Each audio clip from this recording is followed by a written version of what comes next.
হাঁসের ডিম কষা করব আলু দিয়ে। লাল লাল করে ডিমটাকে ভেজে নেব নুন হলুদ দিয়ে।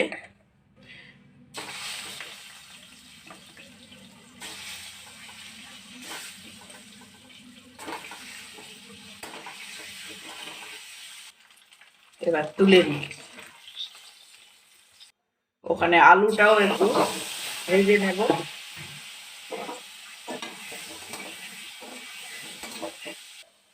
আলুটা ভাজা হয়ে গেছে, এবারে এটাকেও তুলে নেব।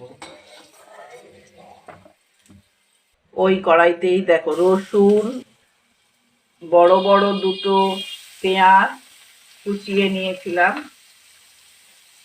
এই দুটো, আর টমেটো।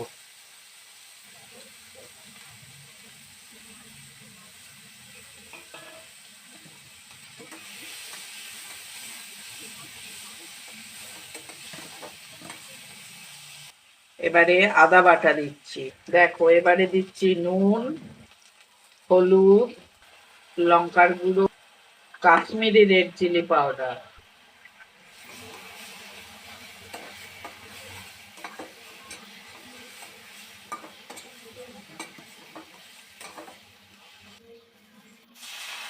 একটু জল দিলাম। এবারে ওই ভেজে রাখা ডিম আর আলু,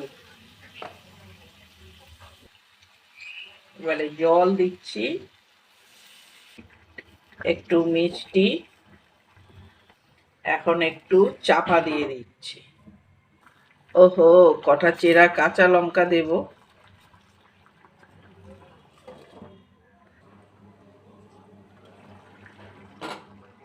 এবারে দেখি আলুটা সেদ্ধ হয়েছে নাকি। হ্যাঁ, একেবারে সেদ্ধ হয়ে গেছে। এবারে আমি একটু গরম মশলা দিয়ে দেব।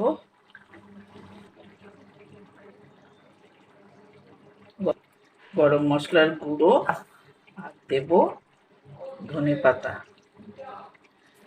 দেখো কিরম লাল লাল ডিম কষা হয়েছে। এবারে একটু চাপা দিয়ে গ্যাসটা অফ করে দেব।